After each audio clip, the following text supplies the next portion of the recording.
Well, I'm very happy to be back after a few months. Father Leo told me that he was going to invite me right away, but I don't know. I guess I didn't pass the first time, so this is my second chance.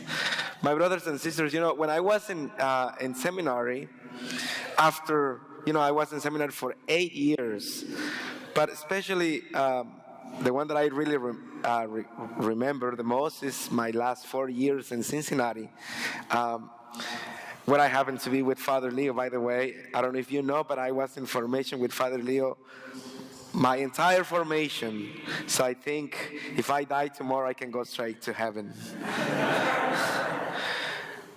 But after a few years, or even after your first year in seminary, you kind of get to know all the priests, and you start to pick kind of like your favorite priest, but also the priest that you don't like.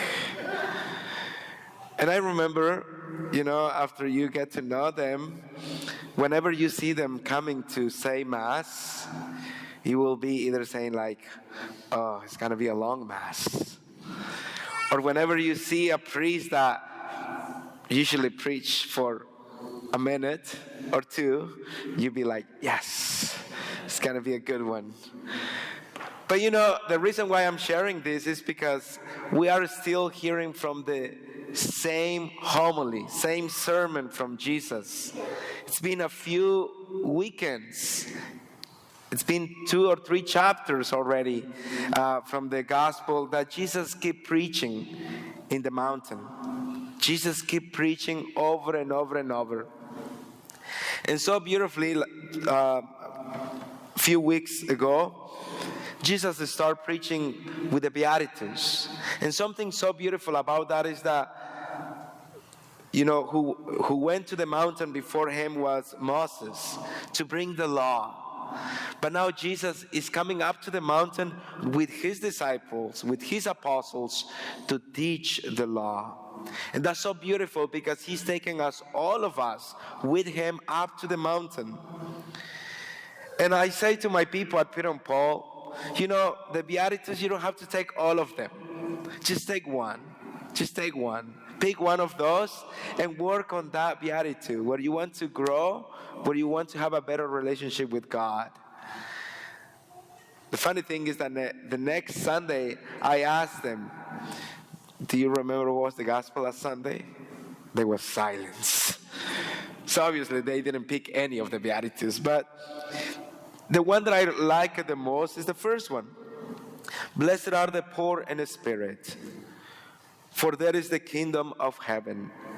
And by that beatitude, all what Jesus is asking is to be poor in spirit by having that necessity of praying, of being with God always, every day.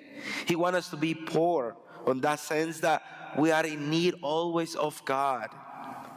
And if you are poor in the spirit, then the kingdom of heaven is yours because you belong to heaven. That's basically what he's saying. And then the next Sunday, he says to all of us that we are the salt of the earth, that we are the light of the world. So he's not only asking us to be poor in the spirit, but now he is using us to bring hope to others who are becoming basically like Jesus. Basically, that's what he's asking us. You are like Jesus. Jesus is the light of the world. He is the one who came to this world to give hope. And now he's saying that all of us are the light of the world. And then today, he's saying that he's not coming to break the law, or, he says, do not think that I have come to abolish the law or the prophets. I have come not to abolish, but to fulfill. And, oh boy, Jesus said a lot on this gospel, right? But again, I just want to touch one point, and which is very important for all of us. For all of us, I think if we do well on this one, we can do well in everything that Jesus is asking us. To be reconciled with your brother. If you have anything against your brother, go and reconcile with him. And there is one reason we as Christians, we have to imitate always God. We have to imitate Jesus. As Christians, that means that we are followers of Him. And Jesus forgives us all the time, over and over and over. That's who He is. This world is just a preparation for heaven. It's just a preparation for heaven. And in heaven, you will find love. You will find unity. But it's here where you have to prepare in order to reach salvation. So again, Jesus is not coming to break the law. No. Jesus is coming to fulfill the law. And He's giving us everything. He's explaining to us everything, how to reach salvation. Blessed are the poor in spirit, for there is the kingdom of heaven. He started by saying that all of us belong to heaven. But again, in heaven, there is only love and there is only unity. And all of us, including myself, Father Leo, I know I'm probably going to break your heart, but Father Leo also commits sins. And I'm sure sometimes he get upset. He got upset with me, for sure. And he probably get upset with his parishioners too. But it's okay. What is not okay is to be always upset.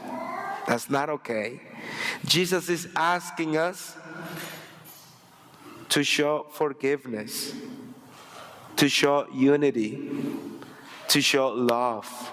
That's all what He's asking us to do. And if we do well on that, we can do well on everything else. So all of us have somebody with whom we disagree, whom we are not happy. But basically what Jesus is saying, if you are upset with your brother or your sister, you are upset with me.